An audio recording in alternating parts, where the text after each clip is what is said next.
नमस्कार जय जगन्नाथ शुभ सकाळ आज हूँ अगस्ट 2 तारिख रविवार आसतु जानिबा ओडिशा सह देश विदेश आज दिन 20 गुरुत्वपूर्ण बड़ खबर वीडियो भल लगिले आपनक भल पाइबा स्वरूप गोटे गोटे लाइक निश्चय करदेवे तेबे आसतु आज खबर उपरे नजर पकाइबा। आज प्रथम खबर दीपावली सुधा महानदी विवाद समाधान आशा दोहराइले सीएम छत्तीसगढ़ सह सौहार्द्यपूर्ण आलोचना महानदी समाधान बाट फिटिब महानदी जल विवाद समाधान ने पुणी आशा दोहराइले मुख्यमंत्री मोहन चरण माझी दिल्ली रे महानदी जल विवाद समाधान नहीं छत्तीसगढ़ सह सौहार्द्यपूर्ण आलोचना होईछि। ओडिशार चाषी और लोकंकर अधिकार स्वार्थ को गुरुत्व दे आलोचना होईछि। सेंट्रल वाटर कमिशन को अध्यक्षतार एक वैषयिक टीम गठन हेबो। एई टीम 3 मास मध्य समाधान पई उद्यम करिबो। ओडिशा और छत्तीसगढ़ उभय राज्यर स्वार्थ को दृष्टि रखी निष्पत्ति नियाजिबो। आसंता दीपावली उत्सव पूर्व भल फल मिलिबो बोली आशा रहिछि कहिले मुख्यमंत्री। गत जुलाई 30 तारिख रे महानदी जल विवाद समाधान ने एकाठी बसी आलोचना करथिले ओडिशा और छत्तीसगढ़ मुख्यमंत्री। परवर्ती खबर बन्या 8 लाख लोक प्रभावित परवर्ती स्वास्थ्य मुकाबला ପାଇଁ सरकार प्रस्तुत। आकाश मार्गरू बन्या स्थिति समीक्षा आकाश मार्गरू बन्या स्थितिर समीक्षा करिसेंती मुख्यमंत्री मोहन चरण माझी। बन्या द्वारा 8 लाख लोक प्रभावित होइतिबा नै समीक्षा पर सूचना दैछंती मुख्यमंत्री कहिसेंती राजस्व मंत्री और सचिवंक सह 5 जिल्लार 12 रु अधिक ब्लॉक अनुध्यान करिछि। एई अंचल रे अनेक गां पानी घेर रे अछि।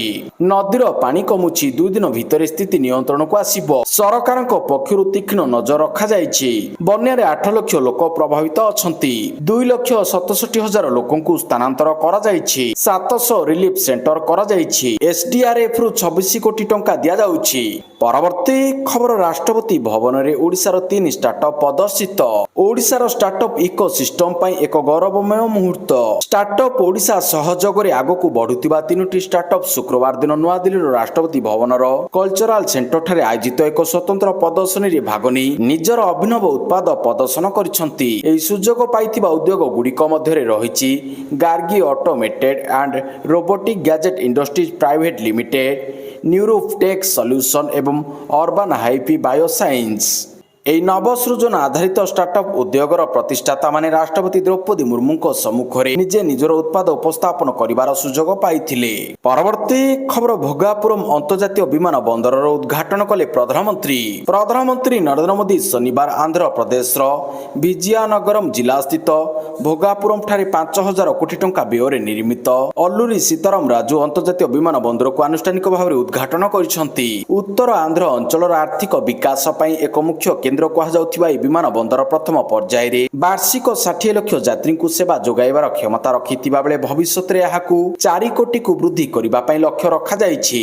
ଟର୍ମିନାଲ ଭବନ ଉଦ୍ଘାଟନ ପରେ ପ୍ରଧାନମନ୍ତ୍ରୀ ରାଜ୍ୟପାଳ ଏସ୍ ଅବ୍ଦୁଲ ନଜିର ଏବଂ ମୁଖ୍ୟମନ୍ତ୍ରୀ ଏନ୍ ଚନ୍ଦ୍ରବାବୁ ନାଇଡୁଙ୍କ ସହ ସମ୍ପୂର୍ଣ୍ଣ ବିମାନ ବନ୍ଦର ପରିଦର୍ଶନ କରିଥିଲେ। ଏହି ଗସ୍ତ ଅବସରରେ ସେମି କଣ୍ଡକ୍ଟର ବିଦ୍ୟୁତ ସଞ୍ଚାରଣ ଏବଂ ଜାତୀୟ ରାଜପଥ ସମେତ ବିଭିନ୍ନ କ୍ଷେତ୍ରର ପ୍ରାୟ 18,000 କୋଟି ଟଙ୍କାର ପ୍ରକଳ୍ପର ଭିତ୍ତିପ୍ରସ୍ତର ସ୍ଥାପନ ଉଦ୍ଘାଟନ କରାଯାଇଛି। परवर्ती खबर लगाण वर्षा जोगु अमरनाथ यात्रा स्थगित। लगाण वर्षा जोगु जम्मू श्रीनगर जातीय राजपथ क्रमागत द्वितीय दिन पर बंद रहिबा सह जम्मूर भगवती नगर बेस कैंप रु अमरनाथ यात्रा स्थगित रखा जाइछि। राजपथ मरामती कार्य जारी रहितिबारु श्रद्धालुंको कौनसी नुआ दल को कश्मीर उपत्यका आड़कू जिबा पई अनुमति दिया जाय नाही। अन्यपटे जम्मू रे पहुंचुथिबा श्रद्धालुंको संख्या कमिबा परे श्री अमरनाथ जी श्राइन बोर्ड पक्षरु पंजीकरण और टोकेन बंटन केन्द्र को ताबी रिवर फ्रंट रु भगवती नगर बेस कैंप को स्थानांतर करा जाइछि। परवर्ती खबर एसआईर 10 राज्य एवं केंद्र शासित प्रदेश ड्राफ्ट तालिकारु 1,12,00,000 नाम कटिला।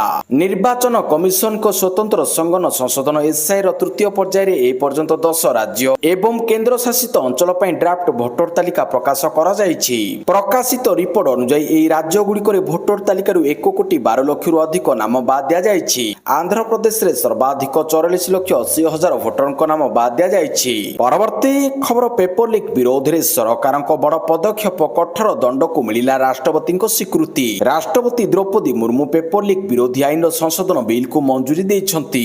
एहा सहित पेपर लीक आईन रे दंड व्यवस्था एबे आहुरी कठोर करा जाइछि। नूतन व्यवस्था अनुसार पेपर लीक मामला रे फैसला 3 मास मध्य रे नियाजिबो।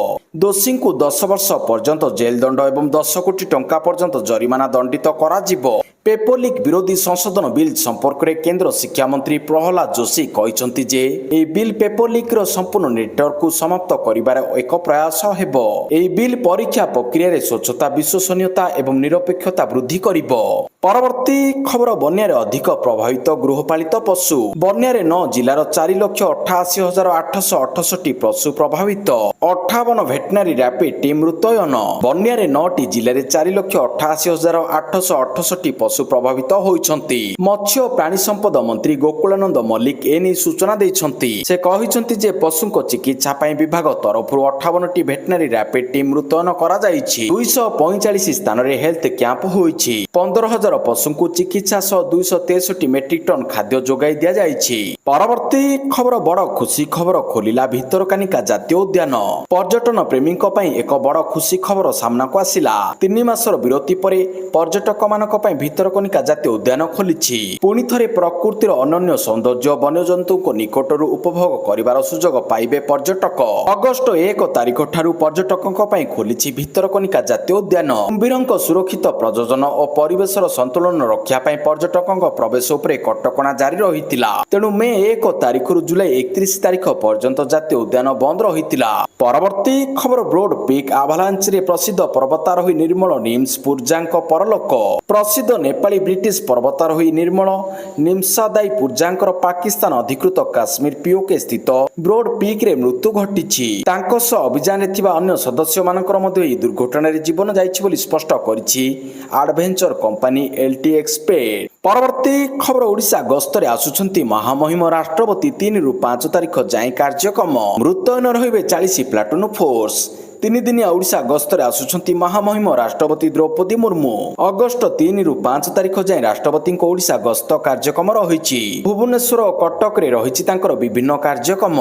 आसंता 3 तारिख रे स्वतंत्र विमान जोगे भुवनेश्वर रे पहुंचिबे राष्ट्रपति। एहा परे 4 तारिख रे भुवनेश्वर रेल स्टेशन रु ट्रेन जोगे ब्रह्मपुर गस्त करिबे। राष्ट्रपति गस्त को नहीं कमिशनरेट पुलिस पक्षरु व्यापक सुरक्षा व्यवस्था करा जाइछि। एयरपोर्ट ठारू रेलवे स्टेशन एवं रूट पर्यंत सबुठी रहिबो कड़ा सुरक्षा। परवर्ती खबर महंगा पड़िला राहुल गांधी विरोध में आपत्तिजनक पोस्ट। लोकसभा विरोधी दल नेता राहुल गांधी विरोध में सोशल मीडिया अश्लील आपत्तिजनक और सम्मान हानिकर पोस्ट करने अभियोग में बेंगालुरु 3टी इंस्टाग्राम अकाउंट धारी विरोध में पुलिस मामला रुजु करिछि। कर्णाटक प्रदेश कांग्रेस कमिटीर जड़े सदस्य एतला आधार में जुलाई 27 तारिख में एफआईआर दाखल करा जाइछि। परवर्ती खबर अगस्त 1 रे हेबाकु थिबा जन अभियोग शुणाणी बंद रहिबो। सोमवार अर्थात अगस्त 3 तारिख आसंता काली मान्यवर मुख्यमंत्री जन अभियोग शुणाणी कार्यक्रम बंद रहिबो। मान्यवर मुख्यमंत्री अन्य गुरुत्वपूर्ण कार्य थिबारु आसंता सोमवार अर्थात 3 तारिख रे मुख्यमंत्री जन अभियोग शुणाणी बंद रहिबो। परवर्ती अभियोग शुणाणी तारीख जनसाधारण को संवाद पत्र तथा अन्य गणमाध्यम जरिए जणाई दिया जिवो। एही संपर्क रे साधारण प्रशासन और साधारण अभियोग विभाग पक्षरु सूचना दिया जाइछि। परवर्ती खबर जावलिन रे भारत को डबल धमाका। नीरजों को रौप्य जसवीरों को ब्रोंज। भारत 2026 राज्य गोष्ठी क्रीडा रे एथलेटिक्स रे इतिहास रचिछि। कारण नीरज चोप्रा पुरुष जावलिन थ्रो इवेंट रे रौप्य पदक जीतिछंती एवं डेब्यूटांट जसवीर सिंह ब्रोंज पदक हासिल करिछंती। जहाँ भारत पई पोडियम रे 1:2 रे एक स्मरणीय शेष स्थिति सृष्टि करिछि। श्रीलंकार रुमेश थरंगा पाथिरगे एक चमत्कार प्रदर्शन करी 89.75 मीटर सर्वोत्तम थ्रो सहित स्वर्ण पदक जीतिथिले, जहाँ से तांकर द्वितीय प्रयास रे हासिल करिसंती। परवर्ती खबर विश्व रेकर्ड कला आदिवासी ढिमसा नृत्य गिनीज वर्ल्ड रेकर्ड रे हेला सामिल। आदिवासी संस्कृतिर अनन्य परिचय ढिमसा नृत्य एवं विश्व मंच रे निजर स्वतंत्र परिचय सृष्टि करिछि। आंध्र प्रदेश रो भोगापुरम स्थित अलूरी सीताराम राजू अंतर्जातीय विमान बंदर परिसर रे एका संगरे 13,000 आदिवासी छात्रींकर ढिमसा नृत्य प्रदर्शन गिनीज वर्ल्ड रेकर्ड रे स्थान पाइछि। भोगापुरम विमान बंदर परिसर रे आयोजित ई भव्य कार्यक्रम रे पाडेरु सीतापेटा पार्वतीपुरम और रांपा चोडाभरम आईडीए अंचल 8म 9म 10म श्रेणी 13,000 आदिवासी छात्री अंशग्रहण करथिले। ପାରମ୍ପରିକ ଢିମ୍ସା ନୃତ୍ୟ ପରିବେଷଣ କରି ସେମାନେ ଏକ ନୂଆ ବିଶ୍ୱ ରେକର୍ଡ ହାସଲ କରିଛନ୍ତି। ପରବର୍ତ୍ତୀ ଖବର ବନ୍ୟା ପ୍ରଭାବିତ ଅଞ୍ଚଳରେ 93% ବିଦ୍ୟୁତ ସେବା ସ୍ୱାଭାବିକ। ସୁରକ୍ଷାକୁ ପ୍ରାଥମିକତା ଦେବାକୁ ଶକ୍ତି ବିଭାଗର କଡ଼ା ନିର୍ଦ୍ଦେଶ। ରାଜ୍ୟର ବନ୍ୟା ପ୍ରଭାବିତ ଜିଲ୍ଲାଗୁଡ଼ିକରେ ବିଦ୍ୟୁତ ଯୋଗାଣ ବ୍ୟବସ୍ଥା ଦ୍ରୁତ ଗତିରେ ସ୍ୱାଭାବିକ ହେବାରେ ଲାଗିଛି। ଉପମୁଖ୍ୟମନ୍ତ୍ରୀ ତଥା ଶକ୍ତି ମନ୍ତ୍ରୀ କନକବର୍ଦ୍ଧନ ସିଂହଦେଓଙ୍କ ପ୍ରତ୍ୟେକ ନିର୍ଦ୍ଦେଶ କ୍ରମେ ସ୍ଥିତିର ନିୟମିତ ସମୀକ୍ଷା କରାଯାଉଛି। ଏହି କ୍ରମରେ ଶକ୍ତି ବିଭାଗର ଅତିରିକ୍ତ ମୁଖ୍ୟ ଶାସନ ସଚିବ ବିଶାଲ ଦେବଙ୍କ ଅଧ୍ୟକ୍ଷତାରେ ସମସ୍ତ ବିଦ୍ୟୁତ ବିତରଣ କମ୍ପାନୀ ଡିସିକମ୍ ଗୁଡ଼ିକର ଏକ ଗୁରୁତ୍ୱପୂର୍ଣ୍ଣ ବୈଠକ ଅନୁଷ୍ଠିତ ହୋଇଯାଇଛି। 93% ଅଞ୍ଚଳରେ ଫେରିଲା ବିଦ୍ୟୁତ। ବୈଠକରୁ ମିଳିଥିବା ସୂଚନା ଅନୁଯାୟୀ ବନ୍ୟା ଜଳ ହ୍ରାସ ପାଇବା ସହ ବିଭାଗୀୟ ତତ୍ପରତା ଯୋଗୁଁ ପ୍ରଭାବିତ ଅଞ୍ଚଳଗୁଡ଼ିକର ପ୍ରାୟ 93% ଉପଭୋକ୍ତାଙ୍କୁ ପୁନର୍ବାର ବିଦ୍ୟୁତ ସଂଯୋଗ ଯୋଗାଇ ଦିଆଯାଇଛି। ପରବର୍ତ୍ତୀ ଖବର ରାଜ୍ୟ କ୍ୟାବିନେଟ ବୈଠକ ଶେଷ 11 ପ୍ରସ୍ତାବରେ ଲାଗିଲା ମୋହର। ରାଜ୍ୟ ମନ୍ତ୍ରିମଣ୍ଡଳ କ୍ୟାବିନେଟର 45ତମ ବୈଠକ ଶନିବାର ମୁଖ୍ୟମନ୍ତ୍ରୀ ମୋହନ ଚରଣ ମାଝୀଙ୍କ ଅଧ୍ୟକ୍ଷତାରେ ଲୋକସେବା ଭବନ ସ୍ଥିତ ସମ୍ମିଳନୀ କକ୍ଷରେ ଅନୁଷ୍ଠିତ ହୋଇଯାଇଛି। ବୈଠକ ପରେ ମୁଖ୍ୟ ଶାସନ ସଚିବ ଶ୍ରୀମତୀ ଅନୁଗର କ୍ୟାବିନେଟ ବୈଠକରେ ନିଷ୍ପତ୍ତି ସମ୍ପର୍କରେ ଗଣମାଧ୍ୟମକୁ ସୂଚନା ଦେଇଛନ୍ତି। ବୈଠକରେ 6ଟି ବିଭାଗର 11ଟି ପ୍ରସ୍ତାବ ଆଲୋଚନା ପୂର୍ବକ ଅନୁମୋଦନ କରାଯାଇଛି। ଅର୍ଥ ବିଭାଗର ଗୋଟିଏ, ଆଇନ ବିଭାଗର ଗୋଟିଏ, ଅନୁସୂଚିତ ଜନଜାତି ଅନୁସୂଚିତ ଜାତି ଉନ୍ନୟନ, ସଂଖ୍ୟାଲଘୁ ଓ ପଛୁଆ ବର୍ଗ କଲ୍ୟାଣ ଏସଟିଏସି ବିଭାଗର ଗୋଟିଏ, କୃଷି ଓ କୃଷକ ସଶକ୍ତିକରଣ ବିଭାଗର ଗୋଟିଏ, ଗୃହ ନିର୍ମାଣ ଓ ନଗରୋନ୍ନୟନ ବିଭାଗର 2ଟି ଏବଂ ଜଳସମ୍ପଦ ବିଭାଗର ସର୍ବାଧିକ 5ଟି। ଏହିପରି ମୋଟ 6ଟି ବିଭାଗର 11ଟି ପ୍ରସ୍ତାବ ରାଜ୍ୟ କ୍ୟାବିନେଟ ବୈଠକରେ ଆଲୋଚନା ପୂର୍ବକ ଅନୁମୋଦନ କରାଯାଇଛି। ଦୀପାବଳି ସୁଦ୍ଧା ମହାନଦୀ ବିବାଦ ସମାଧାନ ଆଶା ଦୋହରାଇଲେ ସିଏମ। ପରବର୍ତ୍ତୀ ଖବର ବକ୍ସିଂରେ ଭାରତର ସଫଳତା।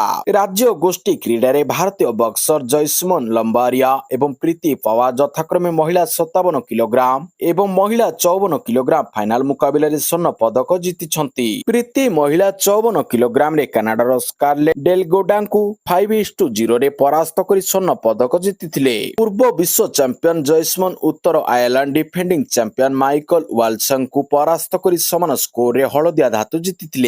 ପରବର୍ତ୍ତୀ ଖବର ଯୁବପିଢ଼ିଙ୍କୁ ଅଜି ଡୋଭାଲଙ୍କ ବାର୍ତ୍ତା। ମିଳିଲା ଲୋକମାନ୍ୟ ତିଳକ ପୁରସ୍କାର।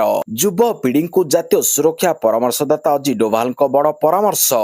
ଲୋକମାନ୍ୟ ତିଳକ ଜାତୀୟ ପୁରସ୍କାର 2026ରେ ସମ୍ମାନିତ ହେବା ପରେ ଏନଏସଏ ଅଜି ଡୋଭାଲ ଯୁବପିଢ଼ିଙ୍କୁ ଲୋକମାନ୍ୟ ତିଳକଙ୍କ ଜୀବନ ଓ ଆଦର୍ଶରୁ ପ୍ରେରଣା ନେବାକୁ ଆହ୍ୱାନ କରିଛନ୍ତି। ଏହି ସମାରୋହରେ ଅଜି ଡୋଭାଲଙ୍କୁ ପ୍ରଶଂସା କରିଛନ୍ତି ଗୃହମନ୍ତ୍ରୀ ଅମିତ ଶାହା। ଗୃହମନ୍ତ୍ରୀ ଅମିତ ଶାହା ଡୋଭାଲଙ୍କୁ ଲୋକମାନ୍ୟ ତିଳକ ଜାତୀୟ ପୁରସ୍କାର 2026ରେ ସମ୍ମାନିତ କରିଥିଲେ।